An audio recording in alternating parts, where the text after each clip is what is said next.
Friends, this is video number 14 and in which we are going to discuss the properties of dot और scalar product. जो हमने last time सीखा था कि dot और scalar product क्या चीज़ होती है उसकी प्रॉपर्टीज़ को डिस्कस करने वाला हूँ. सिंपल चीज़ें हैं, ये ज़्यादा मुश्किल नहीं है इसको अंडरस्टैंडिंग में. आप अच्छे से सीखेंगे किस तरह से हम चल रहे हैं.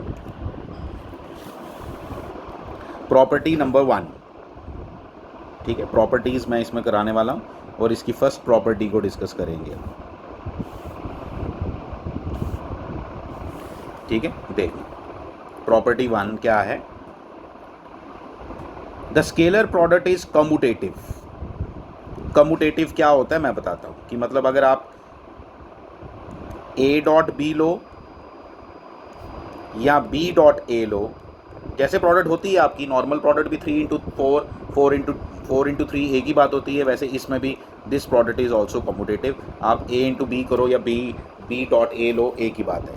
फर्स्ट प्रॉपर्टी इतनी सी बात बोल रही थी, कुछ इसमें खास मुश्किल नहीं है. सेकेंड प्रॉपर्टी बोलती है the scalar product is distributive over addition. The scalar product is distributive over addition. Theory आपने नोट से पढ़ लेनी है.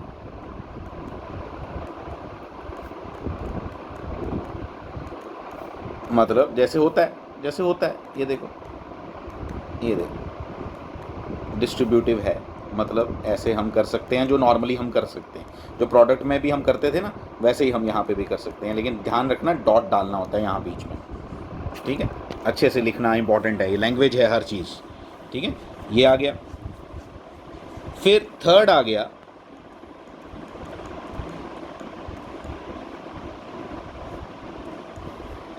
ए. अगर ए डॉट ए लूँ तो क्या होगा, जरा खुद कॉमन सेंस लगाओ. मतलब बी की जगह भी ए आ गया तो मैं बोलूँगा magnitude of A into magnitude of B, वो भी ए ही है, into cos of angle between them. दो सेम वेक्टर्स के बीच में एंगल कितना होगा, 0 डिग्री. कॉस 0 कितना होता है, 1, भूलना नहीं है, इक्वल टू ए स्क्वायर आ गया. याद रख लो कॉन्सेप्ट के साथ याद रखा हमने. ठीक है, फिर फोर्थ प्रॉपर्टी क्या है कि अगर दो वेक्टर्स के बीच में एंगल 90 डिग्री हो तो क्या होगा. ठीक है, अगर दो वेक्टर्स के बीच में एंगल 90 डिग्री हो तो आंसर ऑब्वियसली 0 आएगा क्योंकि cos 90 आएगा. तो मतलब इसको मैं इस ऐसे बना के दे देता हूँ आपको साइड पे, क्या कि ये ए वेक्टर है, ये बी वेक्टर है और इसके बीच में एंगल 90 डिग्री अगर हो तो आंसर क्या आएगा. इसके लिए स्पेशली लिख रहा हूँ, हमेशा नहीं लिख देना ए डॉट बी 0. जब दो वेक्टर्स के बीच में एंगल 90 डिग्री होगा तो आंसर क्या आएगा, 0. क्यों आएगा, क्योंकि mod of A mod of B वो उसको क्या करना है, जब एक भी 0 हो जाए तो आंसर 0 ही आएगा. सिंपल है, कुछ नहीं है इसमें. ठीक है, और ये प्रॉपर्टी इंपॉर्टेंट है, ये यूज़ भी करेंगे हम. ये चीज़ें आ गई एक. फिर उसके बाद ये जो मैंने आपको सिखाया ना ये दो, इसी के बेसिस पे एक और आपसे बात करता हूँ. 5th नंबर पे हम पहुँचे तो हमने लिखा आई डॉट आई क्या होगा. याद है आई क्या था, i is a unit vector.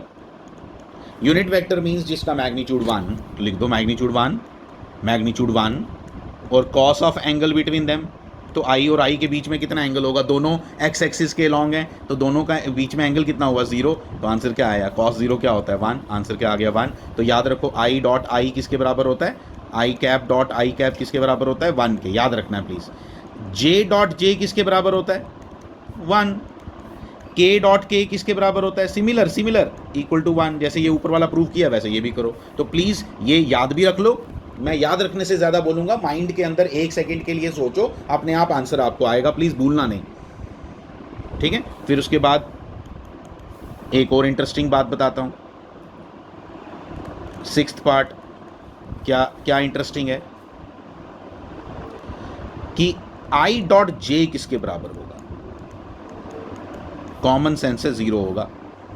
1 dot नहीं मल्टीप्लाई. इधर तुम कोई प्रॉब्लम नहीं लिखने में, ये वेक्टर है इसलिए ध्यान देना है. यहाँ डॉट और क्रॉस का ध्यान देना है, यहाँ कोई टेंशन नहीं, यहाँ तुम मल्टीप्लाई भी डालो कोई प्रॉब्लम नहीं. ठीक है, 1 डॉट क्या, कॉस 0 नहीं 90 डिग्री. कॉस 90 0 होता है, ख़त्म होगी कहानी. क्यों, ये एक्स एक्सिस ये वाई एक्सिस, तीनों एक्सिस के बीच में आपस में एंगल कितना होता है, 90 डिग्री. तो जब भी सेम वाले थे तो आंसर 1 आया, और जब इसमें क्या आएगा, 0. इसमें क्या आएगा 0, इसमें क्या आएगा, सॉरी सॉरी सॉरी, ओहो सॉरी सॉरी, मैंने गड़बड़ की, सॉरी, ऐसे नहीं करना, मैंने बहुत बड़ी गड़बड़ कर दी, मैंने क्रॉस डाला, क्रॉस नहीं डालना है, हाँ ये 0 वो तो किया मैंने ऊपर, क्रॉस बिल्कुल नहीं डालना है, क्रॉस से मीनिंग ही चेंज हो जाएगा इसका, वो भी पढ़ा ही नहीं हमने क्रॉस प्रोडक्ट।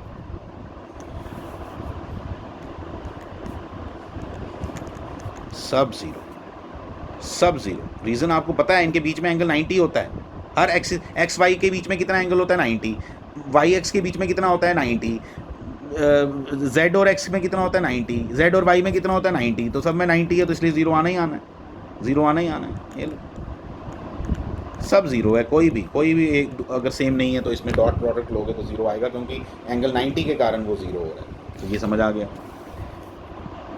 फिर प्रॉपर्टीज़ इतनी है, प्रॉपर्टीज़ में और कुछ नहीं है, ठीक है, प्रॉपर्टीज़ में और कोई ख़ास बात नहीं है, प्रॉपर्टीज़ इतनी इंपॉर्टेंट है जो मैंने बता दी, ठीक है, ये आप इतनी प्रॉपर्टीज़ भी लिख दोगे, ये इतने मार्क्स, पूरा क्वेश्चन आता है डॉट प्रोडक्ट को लेके, डेफिनेशन भी उसकी आएगी, ज्योमेट्रिकल इंटरप्रिटेशन भी आएगी और प्रॉपर्टीज़ भी आएंगी, तब जाके 5 नंबर का आएगा, अगर अकेली प्रॉपर्टीज़ आई तो 2 या 3 नंबर का आएगा। अब देखो, अब मैं क्या बात करने वाला हूँ, कई बार वेक्टर्स तो ऐसे दिए होते हैं,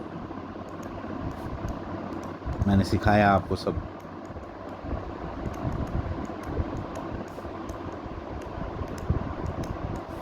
और दूसरा वेक्टर ऐसे दिया है,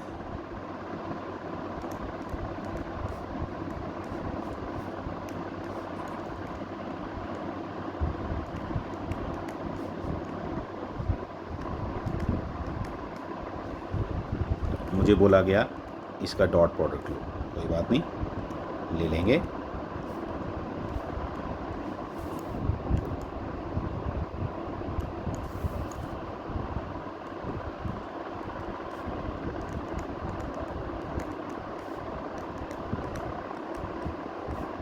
ऐसे लिखना है,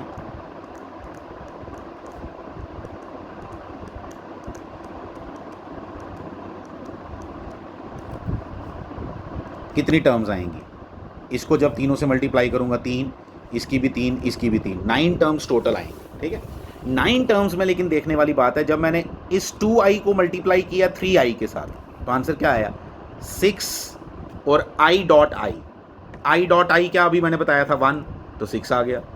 फिर जब मैंने इसको इसके साथ किया 0 आ गया, i डॉट जे 0, इसको इसके साथ किया तो भी 0, तो यानी इसकी सिर्फ एक ही टर्म आएगी, 2 नहीं आएंगी, जब ये i वाला i के साथ होगा। इसी तरह से j वाला जब j के साथ मल्टीप्लाई होगा तभी आएगा, j वाला जब इसके साथ मल्टीप्लाई होगा 0 आएगा, j वाला जब इसके साथ मल्टीप्लाई होगा तो भी 0 आएगा।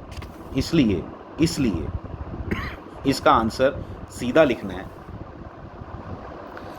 गायब भी हो गया, चलो दोबारा लिख देता हूँ, अब इजी करके करता हूँ, आपको समझ आ गई बात जो मैंने बतानी थी। ये कोई और आ गया, अब मुझे याद,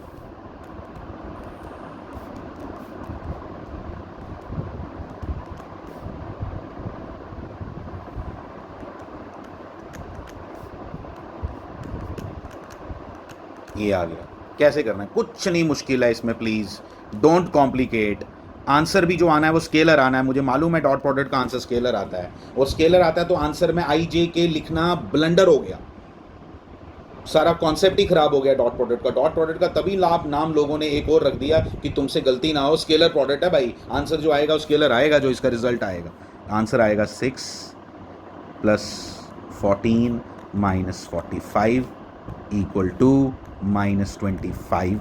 खत्म, दैट्स इट,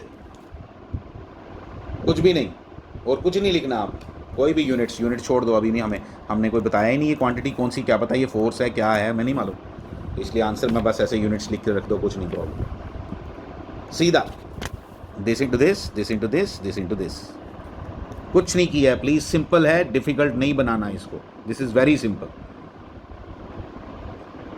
और भी प्रैक्टिस करेंगे आगे से, इसकी और भी प्रैक्टिस करेंगे अगले वीडियोज़ में। Thank you very much.